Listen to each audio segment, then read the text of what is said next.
ঝিঙে আলু বড়ার ঝোল।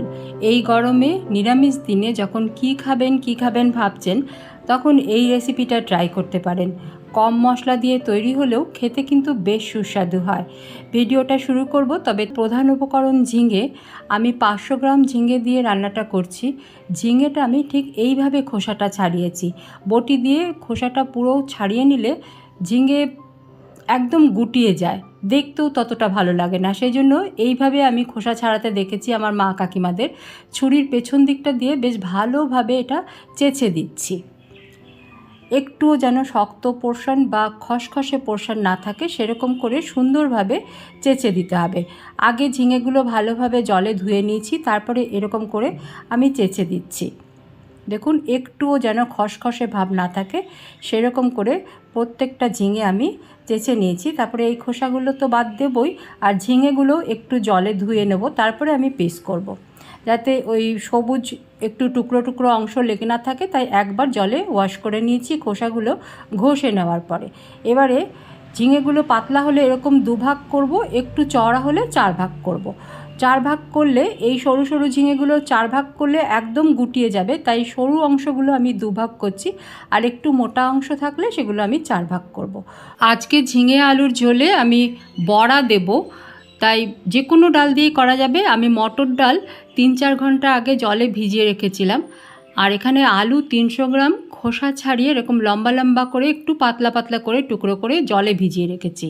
মটর ডাল বেটে নিয়েছি, একদমই জল ছাড়া বাটলে ভালো হয়। আমি 1 টেবিল চামচ পরিমাণ জল দিয়েছি। এর মধ্যে দিলাম অল্প একটু আদা কুচোনো, একটা কাঁচা লঙ্কা আর সামান্য একটু মৌরি। আপনি চাইলে অল্প একটু হিংও ব্যবহার করতে পারেন। এবারে এটা ভালোভাবে একদম মিহি করে আমি বেটে নিলাম। এর মধ্যে দিচ্ছি অল্প একটু চিনি, 1/4 টিস্পুন চিনি দিলাম, আর দিলাম অল্প একটু নুন। নিয়ে সবগুলো মিশিয়ে ভালোভাবে ফেটিয়ে নিতে হবে। এই ডাল বাটার সময় খেয়াল রাখবেন, জল কিন্তু একদমই না দিলেই চলে। তবে একদম মিহি যদি না হতে চায় জল ছাড়া, তাহলে 1 থেকে 2 টেবিল চামচ পরিমাণ জল দেবেন, এর থেকে বেশি জল দেবেন না। নিয়ে একদম ভালোভাবে এটা ফেটিয়ে রেখে দেবো। 1 থেকে 1.5 মিনিট ভালোভাবে ফেটালেই এটা সুন্দরভাবে তৈরি হয়ে যাবে। নিয়ে গরম তেলের মধ্যে মিডিয়াম আঁচে বড়াগুলো ভেজে নেব। দেখুন, ডাল বাটা যদি একটু বেশি জল দিয়ে বাটা হয় তাহলে পাতলা হয়ে যায়, আর বড়াগুলো তেলে দেওয়ার সাথে সাথেই ছড়িয়ে যায়, এরকম টোপা টোপা হয়ে থাকে না। আর সেই বড়া কিন্তু ঝোলে দেওয়ার পরে একদম গলে যায়, সেটা খেতে ততটা ভালো লাগে না। মিডিয়াম আছে, একটু উল্টে পাল্টে এগুলো গোল্ডেন করে ভেজে নেব। একটু সেট হওয়ার পরে এগুলো নাড়বো, নাহলে কড়াইয়ের গায়ে আটকে যাবে। ভালোভাবে ঘুরিয়ে ফিরিয়ে এগুলো গোল্ডেন করে ভেজে নেব। 4-5টায় যখন এরকম রং ধরেছে তখন বড়াগুলো তুলে রেখে দেবো। অনেকটা তেল বেশি মনে হচ্ছে, কিন্তু আমি 500 গ্রাম ঝিঙে আর 300 গ্রাম আলু রান্না করছি, তাই এই তেলটা কিন্তু লাগবে। বড়াগুলো ভেজে তুলে রেখেছি। এবারে এই তেলের মধ্যেই আমি কেটে রাখা আলুগুলো জল থেকে ছেঁকে তুলে নিয়ে এর মধ্যে অল্প একটু ভেজে নেব। একদম লাল লাল করে ভাজবো না। এর মধ্যে সামান্য একটু নুন আর খুব সামান্য একটু হলুদের গুঁড়ো দিয়ে মাখিয়ে নিয়ে ঢাকা দিয়ে মিডিয়াম আঁচে কিছুক্ষণ রান্না করব। সামান্যই নুন আর হলুদও খুব সামান্য দিচ্ছি, কারণ রান্নায় কিন্তু পরেও আবার হলুদ আর নুন দুটোই ব্যবহার হবে। এগুলো মাখিয়ে নিয়ে ঢাকা দিয়ে রেখে দিচ্ছি। ডালের বড়া ভাজার সময় একটা জিনিস বলা হয়নি, অল্প একটু ডাল মানে বেটে রাখা ডাল রেখে দিতে হবে, সেটা ভাজবো না, সেটাও পরে কাজে লাগবে, আমি দেখাচ্ছি। মিডিয়াম আঁচে আলু কিছুক্ষণ ভেজে নিয়েছি। এবারে এর মধ্যে ঝিঙেগুলো দেব, তবে ঝিঙে দেওয়ার পরে কিন্তু আঁচ লো করা যাবে না, মিডিয়াম টু হাই আঁচেই ঝিঙে আর আলু আবারও একটু ভেজে নিতে হবে। আঁচ লো করে দিলে ঝিঙে থেকে জল বেরিয়ে গিয়ে আর এগুলো ভাজা হবে না, মশলাটাও কষানো যাবে না। এগুলো ভাজা হতে থাকুক, ততক্ষণে মশলাটা রেডি করে নিচ্ছি। একটা মিডিয়াম সাইজের টমেটো নিয়েছি আর 2-3টে কাঁচা লঙ্কা একসাথে খুব ভালোভাবে বেটে নিচ্ছি, একদম মিহি পেস্ট করেছি। আর একটু ডাল বাটা আমি রেখে দিতে বলেছিলাম, সেই একটা বড়ার সাইজের ডাল বাটা রেখে দিলেই যথেষ্ট। তার মধ্যেই বেটে রাখা টমেটো দিলাম, আর মিক্সির জারটা ধুয়ে অল্প একটু জল দিয়ে দিলাম। দিচ্ছি 1/2 টিস্পুন মতো হলুদের গুঁড়ো, অল্প একটু কাশ্মীরি লঙ্কার গুঁড়ো আর স্বাদ মতো লঙ্কার গুঁড়ো ঝাল হওয়ার জন্য। মিশিয়ে নিয়ে রেখে দিচ্ছি। তরকারির রঙটা সুন্দর হওয়ার জন্য কাশ্মীরি লঙ্কার গুঁড়োটা ব্যবহার করেছি, আপনি চাইলে ওটা অ্যাভয়েড করতে পারেন।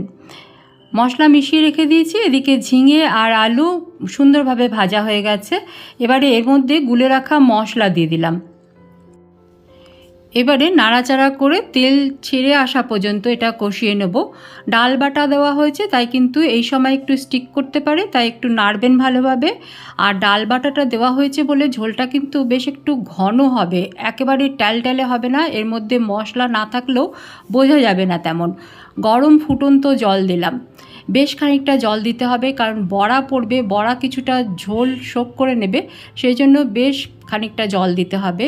ফুটন্ত জল দিয়েছি, তাই সঙ্গে সঙ্গেই জল ফুটতে শুরু করেছে। এবার এর মধ্যে ভেজে রাখা বড়াগুলো দিয়ে দিলাম। 2-3 মিনিট ভালোভাবে ফুটিয়ে নেব, বা আলু ঝিঙে সব ভালোভাবে সেদ্ধ হওয়া পর্যন্ত ফুটিয়ে নিতে হবে। স্বাদ মতো নুন দিয়ে দিলাম। আমি এর মধ্যে আর চিনি দিচ্ছি না, বড়াতে একটু আমি চিনি দিয়েছি, আপনি চাইলে একটু চিনি অ্যাড করতে পারেন। 2-3 মিনিট ফুটিয়ে নিচ্ছি। খেয়াল রাখবেন ঝোল যেন ঘন না হয়, একটু বেশি পরিমাণেই জল দেবেন। ঝোল ঘন হয়ে গেলে কিন্তু বড়াগুলো ঝোলটা শোক করবে না, বড়ার ভিতরে কোনো টেস্টই ঢুকবে না, ঠিক এরকম পাতলা রাখবেন। মিডিয়াম আছে আরও 3 থেকে 4 মিনিট ফুটিয়ে নিচ্ছি, যাতে আলু ঝিঙে বেশ সুন্দরভাবে সেদ্ধ হয়ে যায়, আর ততক্ষণে বড়াটাও বেশ ফুলে ফুলে উঠবে।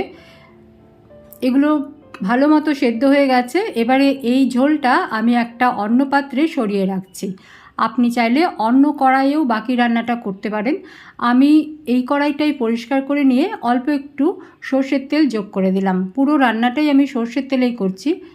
2টো শুকনো লঙ্কা, একটা তেজপাতা আর অল্প একটু 5 ফোড়ন তেলটা গরম হয়ে যাবার পরে দিয়ে দিলাম।